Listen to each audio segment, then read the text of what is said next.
नमस्कार, आप सभी का ऑल्टरनेट मीडिया में फिर से स्वागत है। मैं आपकी होस्ट गायत्री देवी। हमारे साथ जुड़े हैं बाबा रामदास। बाबा की खरी खोटी इनका यूट्यूब चैनल है। प्लीज उसे भी लाइक, सब्सक्राइब और शेयर करें। और ऑब्वियसली ऑल्टरनेट मीडिया के लिए मैं डेफिनेटली रिक्वेस्ट करूंगी कि लाइक, सब्सक्राइब और शेयर करें। अगर आप कंट्रीब्यूट करना चाहते हैं तो स्क्रीन के ऊपर है नंबर और यूपीआई स्क्रीन के ऊपर है। आगे बढ़ते इससे पहले अब एक सवाल बहुत जबरदस्त है बाबा रामदास जी से, बहुत रैपिड फायर राउंड जैसे हम खेलते हैं उसी तरीके से। राहुल गांधी गए हुए इस वक्त यूएसए और बड़े बड़े भाषण दे रहे हैं आरएसएस के ऊपर, महिलाओं के ऊपर, चाइना के ऊपर। यूएसए को भी सिखा कर आ रहे हैं, यूएसए को भी पढ़ा कर आ रहे हैं। Welcome on the show, let's get started जी।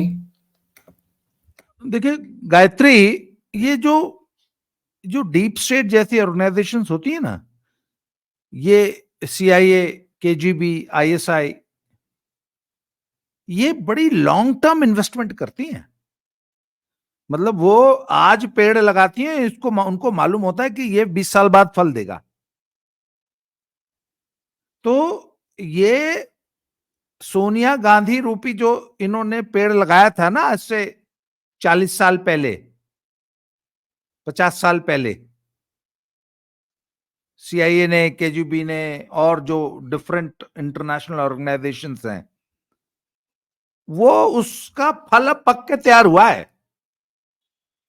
और हर बार भाई सोचने वाली बात है, ये हर चुनाव से पहले इसका एक विदेशी दौरा होता है और ये डिफरेंट यूनिवर्सिटीज में, कॉलेजेस में लेक्चर देने के बहाने एक फर्जी सा लेक्चर देता है। पिछली बार जब ये गया था तो वहां पे कॉलेज की कैंटीन में जहां 20 कुर्सी लगी थी, वहां पे ये बोल रहा था। और वो इसको प्रेजेंट ऐसे करते हैं ये लोग कि साहब वहां तो कैम्ब्रिज यूनिवर्सिटी में लेक्चर हो रहा है साहब। यूनिवर्सिटी अच्छा, में कैंटीन यूनिवर्सिटी बना दिया, क्या हाँ, बात इस है। टाइप की किसी भी यूनिवर्सिटी में होता क्या है, कहीं पे इसको एक छोटे से हॉल में 10 लड़कों के सामने, और वो सिर्फ एक कवर अप है। किस लिए गया भाई? वहां यूनिवर्सिटी ने इनवाइट किया। इनफैक्ट एक गया होता है डीप स्टेट में अपने आकाओं से ट्यूशन लेने कि भाई तुमने अब चुनाव आ रहा है तो इस चुनाव में ये वादे करने हैं, ये मुद्दे उठाने हैं और इस तरीके से भारत की जनता को भड़काना है। तो डीप स्टेट का मैं आपको कुछ छोटे छोटे एग्जाम्पल से समझाता हूं। 6-7 स्टेट ऐसे हैं जो कि इंडी अलायंस द्वारा शासित हैं, कांग्रेस और इनके सहयोगी दलों द्वारा। और वो सभी स्टेट दिवालिया होने के कगार पे हैं। जो लेटेस्ट एडिशन है उसमें वो है हिमाचल प्रदेश। 2 महीने से, मैं 1 मिनट जरा, हाँ, ये अपनी मैं बैटरी का वो लगा लूं, मैं अपने, ये ना मेरी बैटरी डाउन हो गई है उसकी। हाँ जी। तो 87,000 करोड़ का कर्जा है साहब हिमाचल प्रदेश पे। हिमाचल प्रदेश की यह हालत है जी कि सैलरी देने के पैसे नहीं है और इन्होंने 1,500 रुपया हर महिला को खटाखट खटाखट हर महीने देने का वादा किया था। 300 यूनिट फ्री बिजली देने का वादा किया था और दुनिया भर की फ्रीबीज बांटने का वादा किया था। ओल्ड पेंशन स्कीम देने का वादा किया था। ओल्ड पेंशन स्कीम का वादा करके ये चुनाव जीते हैं और आज की तारीख में ओल्ड पेंशन की स्कीम तो छोड़ दीजिए, सैलरी देने के लिए पैसे नहीं है। जीपी, इनके प्रोविडेंट फंड में ईपीएफ और जीपीएफ का होता क्या है कि हर कर्मचारी का लाखों रुपया जो है वो प्रोविडेंट फंड में जमा होता है। वो सरकार के पास होते हैं फंड्स। सरकार ने वो फंड गिरवी रख, जैसे आप कई बार अपनी एक एफडी गिरवी रख के बैंक से नहीं पर्सनल लोन ले लेते हम कि एफडी नहीं तोड़ाएंगे, एफडी को गिरवी रख देंगे। तो इसी तरह इन्होंने प्रोविडेंट फंड का लगभग 50,000 करोड़ रुपया, जो कि सरकारी कर्मचारियों का पिछले 30 साल से जमा है और डिफरेंट ऑर्गेनाइजेशंस का, वो गिरवी रख के पैसे लिए हैं सिर्फ सैलरी देने के लिए हिमाचल प्रदेश। ये हालत है स्टेट की। अब आ जाइए पंजाब में। 4 लाख करोड़ पंजाब के ऊपर, भगवंत मान साहब के ऊपर 4 लाख करोड़ का कर्जा है, जिसमें से वो कहते हैं जी 3.25 लाख तो कांग्रेस गवर्नमेंट छोड़ के गई थी, कांग्रेस की सरकार। कर्नाटक पे आ जाइए, कर्नाटक पे है जी 5,53,000 करोड़, 5-5.5 लाख करोड़ का कर्जा कर्नाटक के ऊपर है। तेलंगाना पे आ जाइए 6,12,000 करोड़। यही हाल बंगाल का है, यही हाल तमिलनाडु का है। अब बात यह है कि डीप स्टेट की प्लानिंग क्या है। भाई मोदी जी कह रहे हैं कि हमें वर्ल्ड की तीसरी बिगेस्ट इकोनॉमी बनना है, 5 ट्रिलियन इकोनॉमी बनना है। डीप स्टेट कहता है 8-10 बड़े बड़े स्टेट दिवालिया कर दो, डिफॉल्ट कर दो, करा दो उनका।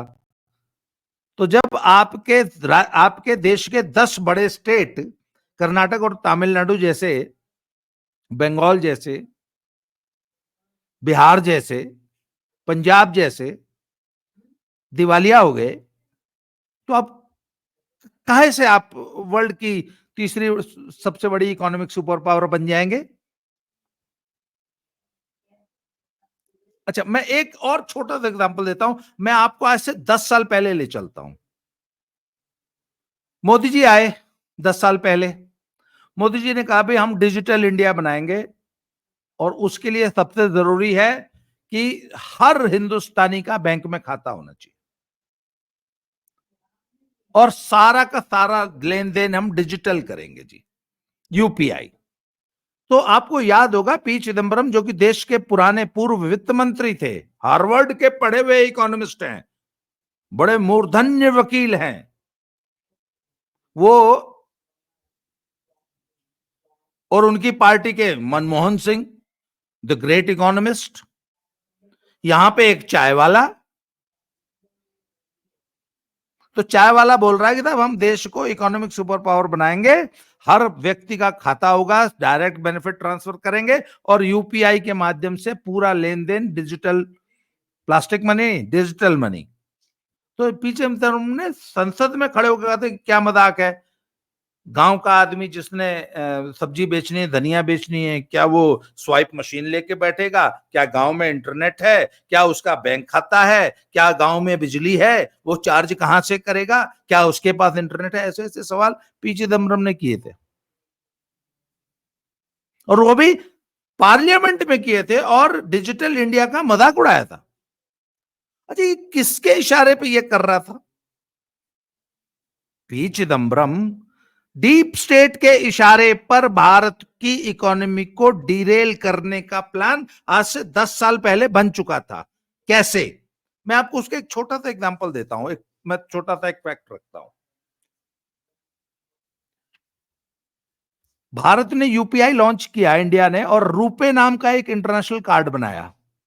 इससे पहले मास्टर, वीजा और इस टाइप के जो इंटरनेशनल बड़ी बड़ी जाइंट, एकदम बहुत बड़ी जाइंट्स थी कंपनियां, जो कि ये पैसे का ट्रांजैक्शन करती थी और हर ट्रांजैक्शन पे बड़ा मोटा कमीशन इनको मिलता था।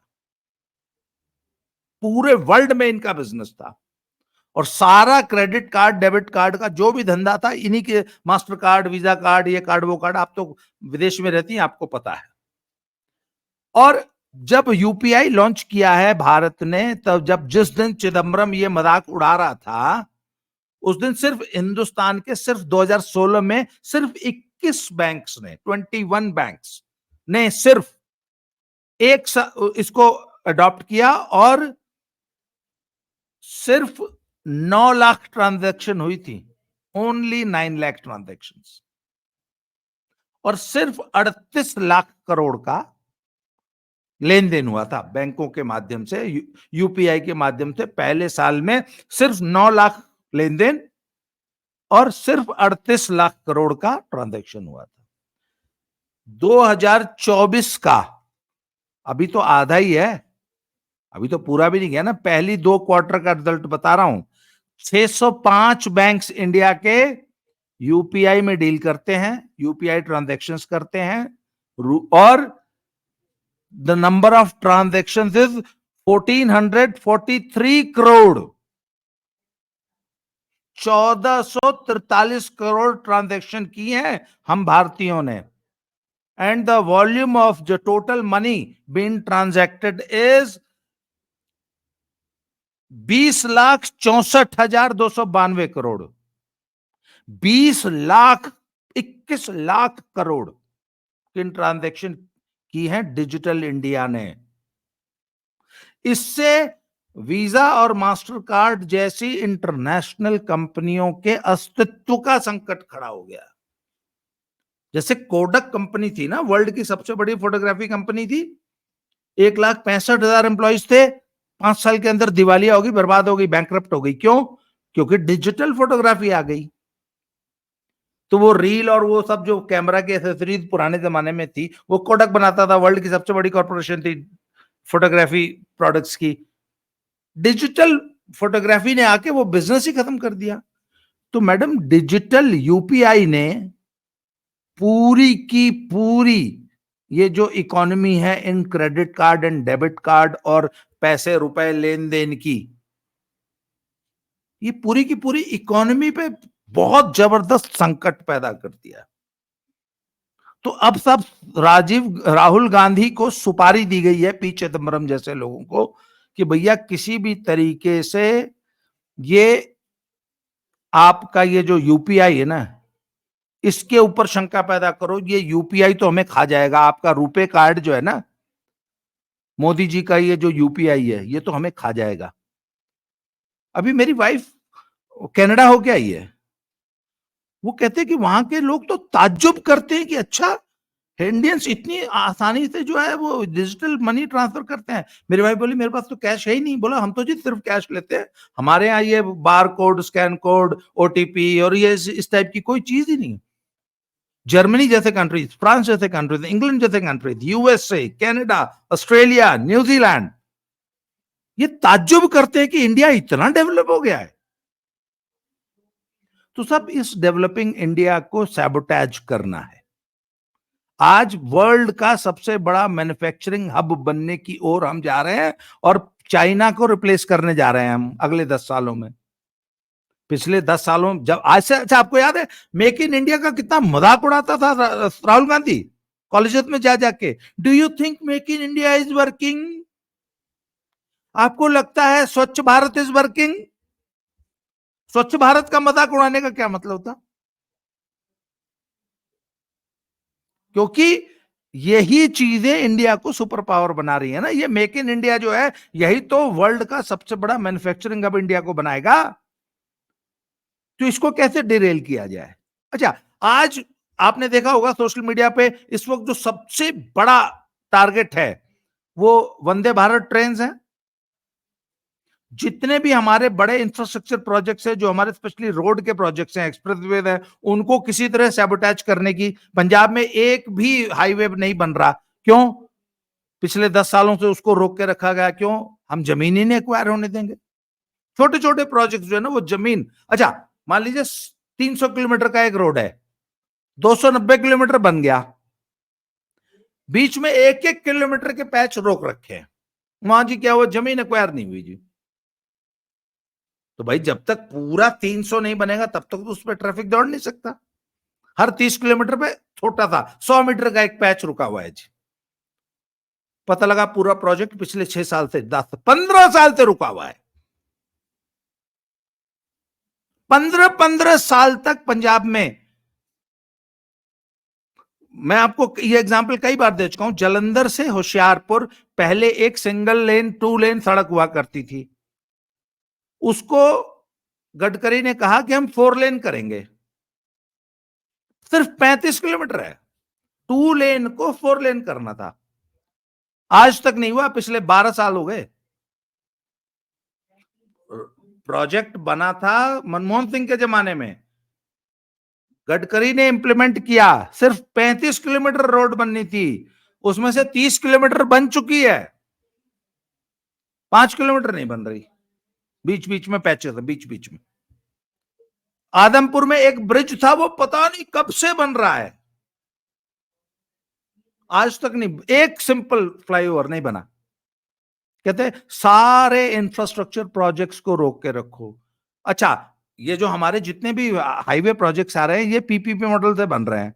भाई एक कंपनी है वो 25,000 करोड़ रुपए लगा के, जो कि मार्केट से उसने पैसा रेज किया, 25,000 करोड़ का एक प्रोजेक्ट बनाया, अगले 15 साल तक वो टोल के माध्यम से उस पैसे को वसूल करेगी। उसकी इन्वेस्टमेंट विद उसको जो भी प्रॉफिट चाहिए वो गवर्नमेंट के साथ उसका पैसा, उसके बाद वो प्रोजेक्ट गवर्नमेंट का हो जाएगा। कहते हैं टोल मत वसूल होने दो।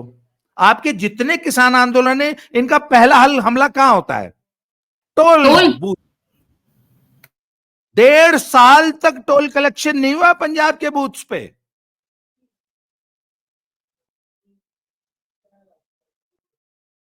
अच्छा, रेल जाम कर दो, रोड जाम कर दो, पूरे देश की इकोनॉमी बर्बाद कर दो,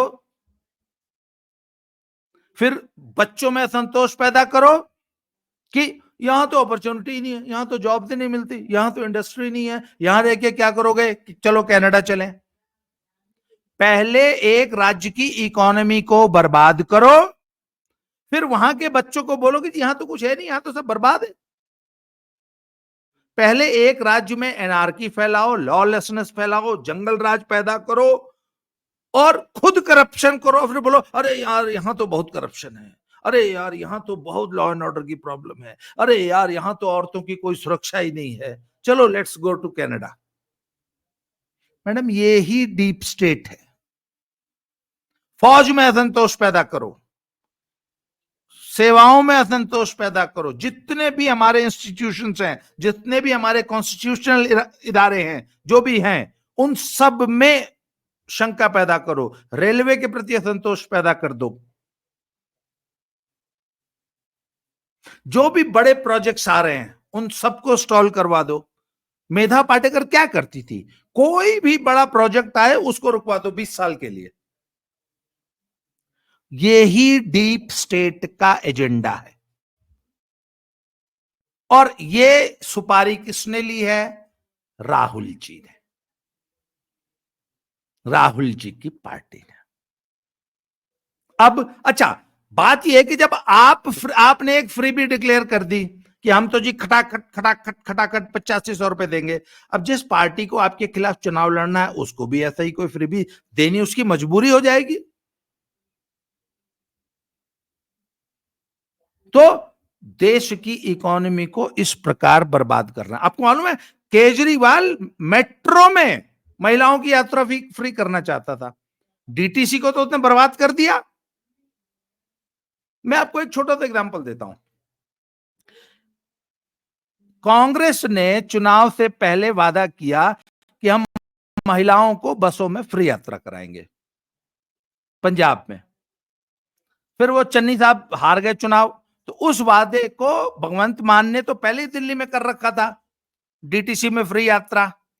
उससे प्रेरित होकर चन्नी ने किया था। चन्नी वाली पॉलिसी को, दिल्ली वाली पॉलिसी को भगवंत मान ने कह दिया जी ओके जी हम भी करेंगे। अब हुआ क्या? पंजाब में प्राइवेट बसेस का बहुत बड़ा एक नेटवर्क था, माफिया भी था, पर हजारों हजारों बसें प्राइवेट चला करती थी। सरकारी बस महिलाओं को फ्री ले जाती है। अब क्या हुआ कि सारी की सारी औरतें फ्री सेवा के लिए में शिफ्ट। अब मान लीजिए गायत्री देवी को जाना है अमृतसर से राजपुरा, 250 रुपए किराया है, आपके साथ आपका बेटा भी है, तो अब आप कहेंगे तू मेरे साथ चलना, सिर्फ तेरी ही तो टिकट लगेगी, आधा तो किराया माफ हो जाएगा। अगर प्राइवेट में जाएंगे तो दोनों का किराया 500 रुपए लगेगा, यहां 250 रुपए में 2 यात्री। तो आप तो गई सरकारी में, एक अपने बेटे को भी ले गई साथ में, तो जो प्राइवेट बस ऑपरेटर था उसकी तो 2 सवारी चलेगी ना। तो आज की तारीख में 60 to 65% जो फ्री सेवा है वो उसमें शिफ्ट हो गई औरतें, पैसेंजर्स। अब क्या पोजीशन है जी? जो प्राइवेट बस ऑपरेटर से दिवालिया हो गए। मैं एक ऐसी फैमिली को जानता हूं लुधियाने में जो कि जिनकी 26 प्राइवेट बसेस चलती थी, दे हैव गॉन बैंकरप्ट और आज उनका बेटा 25,000 रुपए की नौकरी करता है मोहाली में। वो परिवार जिसकी 26 बसें चलती थी। तो जी ये this is the position in these freebie states. ये जो फ्रीबी बांटने वाले स्टेट्स हैं, इनकी इकोनॉमी को इस तरीके से बर्बाद किया गया है जी। बाबा जी, ये बात हो गई हिमाचल की, पंजाब की और दिल्ली की। थोड़ा कर्नाटका की तरफ भी चलते हैं, केरला, तमिलनाडु। देखिए जी। जी, कर्नाटक और तमिलनाडु में भी, भाई तमिलनाडु में पहले 5-5 साल का टर्निंग चलती थी। भाई एक बार जयललिता आ गई, एक बार करुणानिधि आ गए, फिर जयललिता आ गई, फिर करुणानिधि आ गई। केरला में एक बार कांग्रेसी आ गए, एक बार कम्युनिस्ट आ गए, एक बार कांग्रेसी आ गए, एक बार कम्युनिस्ट आ गए। कर्नाटक में भी यही चल रहा था, बीजेपी आ गई, फिर कांग्रेस आ गई, फिर बीजेपी आ गई, फिर कांग्रेस आ गई। तो जब कांग्रेस आती थी ना जी, वो तो आते ही वहां पे लॉलेसनेस और एनार्की आ जाती थी और फ्रीबी कल्चर बहुत तेजी से पनप जाता था। भाई जयललिता तो रंगीन टीवी दे के चुनाव जीतती थी, है ना। उस जमाने में, आज से 20 साल पहले 6,000 का रंगीन टीवी बांटती थी वो हर औरत को। यही हाल कर्नाटक का है। अच्छा, प्रदेश की इकोनॉमी को कैसे बर्बाद किया जाता है? आपने बोल दिया जी कि हम प्राइवेट संस्थाओं में भी, प्राइवेट नौकरियों में भी, प्राइवेट कॉरपोरेशंस में भी हम आरक्षण देंगे, या उन्होंने बोल दिया कि जी 50% सीट तो आपको लोकल को देनी होगी। तो कंपनियों ने कहा ऐसा है, ये फालतू की बात मत करो, हम यहां से अपना डेरा डंडा उठाएंगे, तुरंत गुजरात शिफ्ट हो जाएंगे। कॉरपोरेट कल्चर में, प्राइवेट सेक्टर में हम ये आपकी मुफ्त की रेवड़ी, आपका रिजर्वेशन बांट के हम मेरिट पे समझौता नहीं कर सकते। तो जहां पर इस टाइप की गवर्नमेंट होती है, वहां पे नया इन्वेस्टमेंट आने से डरता है कि यार ये अनस्टेबल गवर्नमेंट है, ये कल को वोट बटोरने के लिए पता नहीं कौन सा नियम बना देंगे। फॉर एग्जाम्पल, पंजाब की आज सबसे बड़ी प्रॉब्लम क्या है? अरे भैया, तुम 1,000 करोड़ की इंडस्ट्री लगाओगी, पता नहीं कब 20 पगड़धारी आगे बैठ जाएंगे, 1 साल आपका गेट ही नहीं खाली करेंगे। हैं? मुकेश अंबानी के जितने भी स्टोर चलते थे, वो रिलायंस ट्रेंड्स और रिलायंस ये वो सब, उनके गेट पे 1.5 साल धरना देते रहे। क्यों? वो अडानी का जो लॉजिस्टिक पार्क था किला रायपुर में, ड्राई पोर्ट था जहां वो बड़े बड़े कंटेनर उतरते हैं, वहां पे 1.5 साल उसके गेट पे धरना देते रहे, उसने बंद कर दिया। अच्छा, आपको एक बड़ा छोटा सा एग्जांपल देता हूं। 2006 में अडानी जो है वो एप्पल प्रोक्योरमेंट के बिजनेस में उतरा हिमाचल में। तो हिमाचल में सबसे अच्छा एप्पल जो होता है, वर्ल्ड क्लास एप्पल होता है, वो शिमला बेल्ट में होता है। तो उसने शिमला में, शिमला, रोडू और ऐसे 2-3 जगहों पे सेब की प्रोक्योरमेंट और स्टोरेज की फैसिलिटी और उसको फिर इंपोर्ट करने की जो बेस्ट वो क्वालिटी, स्टोरेज फैसिलिटी काफी बड़ी लेवल पर बना रहे थे। 3 उन्होंने कलेक्शन सेंटर्स और स्टोरेज सेंटर्स बनाए थे। कांग्रेसियों ने उनके खिलाफ एक दुष्प्रचार किया कि अडानी जो है वो सारे सेब के बिजनेस पे कब्जा कर लेगा, फिर मोनोपोली क्रिएट कर देगा, मंडियों को खत्म कर देगा, फिर ये 10 रुपए किलो सेब खरीदा करेगा। अभी तो ये 80 रुपए किलो का रेट दे रहा है, पर बाद में ये 10 रुपए किलो खरीदेगा क्योंकि इसकी मोनोपोली हो जाएगी। इसलिए अडानी को भगाओ हिमाचल से। जबकि सच्चाई यह है कि अडानी ने ही ए ग्रेड सेब की मार्केटिंग हिमाचल को सिखाई। उसने हिमाचल के किसानों को यह सिखाया कि भैया जो एकदम सुर्ख लाल कलर का सेब है उसी में सबसे ज्यादा फायदा है, इसलिए अपने सेब को चेंज करो। अब मान लीजिए आपने एक सेब का पेड़ लगा रखा है, उसमें हरे रंग का या हरे पीले से मिक्स कलर का सेब होता है, सबसे महंगा बिकता है लाल कलर का सेब। अब किसान क्या करे? तो उसने बोला नहीं भैया, इसकी भी मॉडर्न टेक्नोलॉजी है। उसने विदेश से बड़े बड़े हॉर्टिकल्चरिस्ट बुलाए और किसानों को फैसिलिटी दी कि अपने पूरे सेब के पेड़ में ग्राफ्टिंग करा दो। आपके पुराने पेड़ में ग्राफ्ट हो जाएगा तो सब उस पे लाल कलर का इतना बड़ा बड़ा सेब पैदा होने लग जाएगा। अब उसमें एक पेड़ में 10,000 का खर्चा आता है और बड़े एक्सपर्ट्स आके वो ग्राफ्टिंग करते हैं। अडानी ने ये टेक्नोलॉजी वो लेके आया हिमाचल में, और आज पूरे के पूरे हिमाचल में, मेरे मनाली में मेरे एक दोस्त हैं, उन्होंने अपने 80 पेड़ों पर बैंक से लोन लेके ग्राफ्टिंग कराई और वो पेड़ 2 साल में नया तैयार हो जाता है, नया पेड़ बन जाता है। वो पहले उसमें पीले सेब लगते थे, अब उसमें सुर्ख लाल सेब लगते हैं। अब जो पीला सेब था वो 20, 30, 40 रुपए बिकता था, जो लाल थे वो 150 रुपए किलो बिकता है। ये अडानी की देन है हिमाचल को। कांग्रेस ने पिछले 5 साल से दुष्प्रचार फैला रखा कि अडानी ने तो सेब के किसान बर्बाद कर दिए। तो लोगों ने कहा भैया अडानी का जो ये सेब का बिजनेस है ना, ये उसके टोटल एम्पायर का 0.001% है। जो उसका अडानी का जो टोटल बिजनेस एम्पायर है उसमें ये सेब का जो उसका धंधा है ये 0.001% है। तो अगर तुम अडानी के इस तरह खिलाफ खड़े होगे और अडानी को बदनाम करोगे तो वो बंद कर देगा। उसको तो बाल बराबर भी असर नहीं पड़ेगा, जैसे बाल झड़ जाता है एक पैसे, पर हिमाचल का किसान बर्बाद हो जाएगा। पर कांग्रेस को हिमाचल के किसान से कोई सहानुभूति है ही नहीं। उसको तो अडानी के ऊपर हमले करके मोदी को हराना है। अडानी अंबानी, अडानी अंबानी, अडानी अंबानी। अडानी ने अपना किला रायपुर का लॉजिस्टिक पार्क बंद कर दिया। 4,000 क्रेन ऑपरेटर्स थे सिर्फ, बाकी जो ट्रक ऑपरेटर थे उनकी अलग बात है। जो हैवी ट्रक और क्रेन ऑपरेटर्स थे वो 4,000 थे, जिनकी salary almost 30,000 rupees per month थी। इसके अलावा वहां पे और जो लड़के काम करते थे लोकल, उनकी सैलरी 30, 40, 50,000 रुपए महीने थी। अडानी ने बंद कर दिया। अडानी को क्या फर्क पड़ गया जी? पर उस इलाके के 5-7 हजार लोग बेरोजगार हो गए। इससे कांग्रेस को कोई फर्क पड़ता है?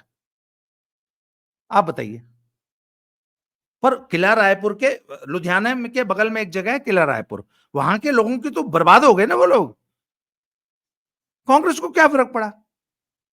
तो मैम, ये डीप स्टेट की सुपारी ली है इंडिया अलायंस ने। ये डीप स्टेट की सुपारी ली है भारत को बर्बाद करने की, राहुल गांधी ने। इसीलिए ये भाग के बार बार कभी चाइना, कभी अमेरिका, कभी कहीं कभी कहीं, ये जो जाता है ना, ये वही सीखने जाता है, वहां से इंस्ट्रक्शन लेके आता है कि अब तुमने भारत को कैसे बर्बाद करना है, भारत में कैसे आग लगानी है। जी। बाबा जी, कर्नाटका का भी बुरा हाल हो रखा है इस वक्त, और केरला भी। अभी आज ही सुबह कहीं से ये न्यूज आई हुई थी, केरला में भी सैलरी नहीं देने की नौबत आ रही है बहुत जल्दी। केरला में भी यही बुरा हाल हो रखा है। तमिलनाडु भी बहुत जल्दी कटोरा लेकर आएगा, क्योंकि उनका ड्रग्स के बिजनेस में जो ड्रग्स का मास्टरमाइंड था और इनका जूनियर स्टालिन का बहुत गहरा दोस्त था, वो पकड़ाया हुआ है। वो तब से कस्टडी में है। वो नेशनल नारकोटिक्स ब्यूरो के कंट्रोल में है वो तब से। जी। गायत्री जी, होता पता है क्या, जब कोई किसी स्टेट की इकोनॉमी जब डिस्टेबलाइज होती है ना, जब उस पर आर्थिक संकट आता है, तो जो सबसे पहली मार पड़ती है वो पड़ती है एक तो स्मॉल बिजनेसेस पे, एमएसएमईज पे। उनको दी जाने वाली, भाई वो सर्वाइव करते हैं बिजली पे। भाई एमएसएमई है, उसको सबसे पहले बिजली चाहिए होती है। तो जिस स्टेट की भी इकोनॉमी डिस्टेबलाइज होगी, सबसे पहले वहां बिजली संकट आएगा। पहले सैलरी का संकट आएगा, फिर बिजली का संकट आएगा, फिर जो इंफ्रास्ट्रक्चर है उसकी मेंटेनेंस का संकट आता है। आज आप, मैं हिमाचल का एग्जांपल देता हूं क्योंकि मैं हिमाचल में रहता हूं, तो मैं यहाँ की समस्याओं से ज्यादा रिलेट करता हूं। फॉर एग्जाम्पल, पिछले साल और इस साल लगातार 2 साल फ्लड्स आए। तो कुल्लू मनाली वाली सड़क जो थी वो बह गई 2 3 4 5 जगहों पे। आज तक 1 1.5 साल हो गया, आज तक रिपेयर नहीं हुई। अभी पीछे जब बहुत हैवी रेंज हुई थी, हिमाचल की सड़कें 280 जगह लैंडस्लाइड हुआ था। 280 roads were closed in Himachal. In a small state like Himachal, if 280 roads are closed for 1 week, ऊपर से सेब का सीजन, सेब की फसल के ट्रक्स कितने चलते होंगे आप इमेजिन कर लीजिए। पता लगा 1 हफ्ते से ट्रक खड़ा है, आधा माल सड़ जाएगा उसका। तो जब सेब खुले में रहता है तो सुरक्षित रहता है, जब पेटी में बंद हो जाता है तो within 10-12 hours it must reach the mandi. पता लगा 1 हफ्ते से ट्रक रोड पे खड़ा है। क्यों? सरकार के पास पैसे ही नहीं है कि वो रोड मेंटेन कर सके। उसने तो खटाखट वो तो 8500 दे रही थी, मुफ्त की रेवड़ी बांट रही थी। अच्छा, मनाली में कभी लाइट नहीं जाती थी, कभी। हमारे घर में मनाली में इन्वर्टर नहीं था। आज औसतन 5 से 6 बार लाइट जाती है मनाली में। तो जब स्टेट आर्थिक रूप से दिवालिया होता है तो ऐसे ही छोटे छोटे संकट आते हैं, और ऐसे ही छोटे छोटे संकट स्मॉल इंडस्ट्री को बर्बाद कर देते हैं। यही चीज केरला में हो रही है, यही चीज तेलंगाना में हो रही थी, और यही चीज तमिलनाडु में हो रही है, कर्नाटका में हो रही है। वहां की इंडस्ट्री तबाह हो रही है। अच्छा, इन सरकारों की एक और बड़ी गंदी आदत है, जब इनको ये पता लग जाता है ना कि हम तो ये चुनाव हारने वाले हैं, तो ये क्या करते हैं कि अगली सरकार के लिए इतना भयंकर फाइनेंशियल मिसमैनेजमेंट करके जाते हैं कि अगली सरकार 3 साल तो संभल ही नहीं पाती। ऊपर से फ्रीबी कल्चर, ऊपर से जंगल राज, एनार्की। एनार्की के लिए क्या है? युवाओं को भड़का दो, वकीलों को भड़का दो, स्टूडेंट्स को भड़का दो, किसानों को भड़का दो, इनको सड़क पे उतार दो, उनको सड़क पे उतार दो, उल्टी सीधी मांगे मुसलमानों को सड़क पे उतार दो, पूरे राज्य में जंगल राज पैदा कर दो। ये अभी है। इन सारी जगह पे अगर आप देखें, इन सारे स्टेट्स में जिनका आप नाम ले रहे हैं सर, इन सभी स्टेट्स में अगर आप देखेंगे तो ड्रग कंजम्पशन बहुत ज्यादा है, रेडिकलाइजेशन बहुत ज्यादा बढ़ गया है, ब्रेन ड्रेन। मतलब वहां से जो अच्छा इंटेलेक्चुअल क्लास है वो निकलकर भागने को तैयार है। घोस्ट सिटीज आ रही है इन सभी उसमें। कर्नाटका में देख लीजिए, लोग बैंगलोर छोड़ छोड़ कर भाग रहे हैं, और सारी सिटीज को उधर रेवंत रेड्डी बुला रहे हैं, या फिर तेलंगाना के जो नए ये चंद्रबाबू नायडू बुला रहे हैं। वो तो हाथ खोलकर वेट कर रहे हैं कि आ जाओ इधर। कर्नाटक बैंगलोर इस वक्त कंपनी छोड़ छोड़ कर निकल रही है, और ज्यादातर हैदराबाद की तरफ शिफ्ट हो रही है। एक साइड ये पूरा ड्रेन हो रहा है, दूसरी साइड जो पॉपुलेशन है, दो पार्ट्स में, जो इंटेलेक्चुअल क्लास है अगेन घोस्ट टाउन, और दूसरा जो पार्ट उतनी है सी वो नहीं है, उतनी सी नहीं है। ये जो भी इंडी अलायंस गवर्नड स्टेट होगा वो बांग्लादेशियों को, रोहिंग्यास को इनवाइट करता है कि तुम आ जाओ, मैं तुम्हें बसाऊंगा। देखिए, इनका एक मॉडस ऑपरेंडी है। मैं ये इसको मास्टर किया था, शुरू में तो कांग्रेस ने किया था, बाद में किया दिल्ली में केजरीवाल ने।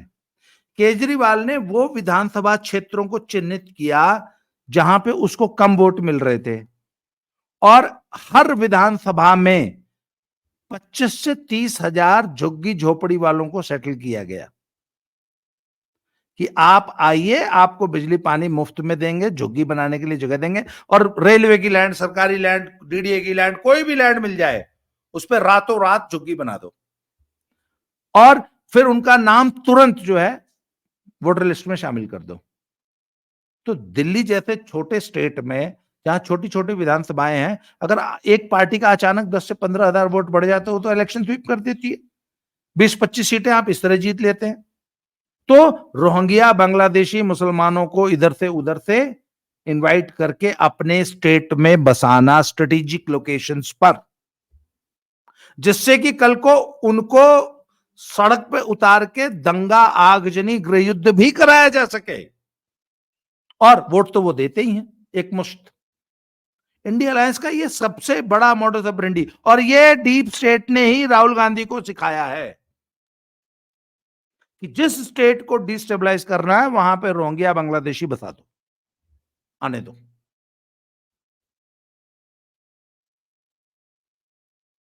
ये है स्ट्रेटेजी। बेसिकली $7 ट्रिलियन इकोनॉमी से हमें अच्छा, पहुंचने नहीं देना। एक चीज मैं एक आपको एक लाइन और ऐड कर दूं। बांग्लादेश की इंस्टेबिलिटी का सबसे बड़ा रिस्क जो भारत को हुआ है वो यही हुआ है कि a very large influx of illegal Bangladeshis can enter India and settle in these Indie Alliance states.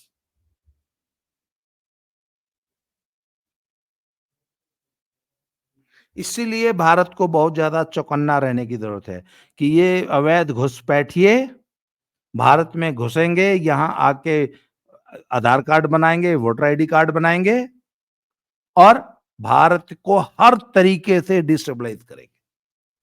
जी, अब आप कुछ कह रही थी, प्लीज। सॉरी, मैं इंटरप्ट किया आपको। जी नहीं। सर, जितने भी स्टेट्स हैं सारे डाउन साइड पे हैं। कोई भी ऐसा नहीं है जो फ्लरिशिंग हो या बढ़िया चल रहा हो। और ऐसा लग रहा है जो आप कह रहे हैं वो बिल्कुल शत प्रतिशत सही है, क्योंकि इन सभी स्टेट्स में फ्री बीज का राहुल गांधी को नहीं पता है कि एक क्लोबर्ट पाइवन स्ट्रैटेजी है जिसके तहत कि किसी भी देश को बर्बाद करना हो तो द बेस्ट स्ट्रैटेजी जिसमें आप लोगों की नजर में अच्छे भी बने रहे, आप उनके लीडर भी बने रहे और पीछे से आप उनका गला भी काट दें। मेक्सिको में, कोलंबिया में, ये जितने भी ड्रग प्रोन कंट्रीज हैं साउथ वेनेजुएला अमेरिका। वेनेजुएला इसका सबसे बड़ा एग्जांपल है। अरे लो, खजाना है ना यहाँ पे, पेड़ लगे हुए हैं पैसों के कि आप लेते जाओ लेते जाओ। लोगों को भी ये चीज समझने की जरूरत है, there are no free lunches in the world. और अगर ये सरकार दे रही है चाहे इलेक्शंस के चक्कर में, तो ये समझ लो आने वाली 5 से 7 साल में आपकी इकोनॉमी का भट्टा बैठने वाला है। जैसे अभी सर ने बताया, ट्रांसपोर्ट बैठ गया है, बहुत सारी इस तरीके की इकोनॉमीज इन सभी स्टेट में। आईटी सेक्टर पूरा बैंगलोर छोड़कर जाने को तैयार है। तो जिन लोगों ने वहां पे घर खरीदे, मकान खरीदे कि भैया आईटी सेक्टर है और हम इस फील्ड के हैं, एक नहीं तो दूसरी जगह, अब वो सब पलायन करेंगे। और वो पूरे स्टेट के अंदर कौन आके बसेगा? बांग्लादेशीज।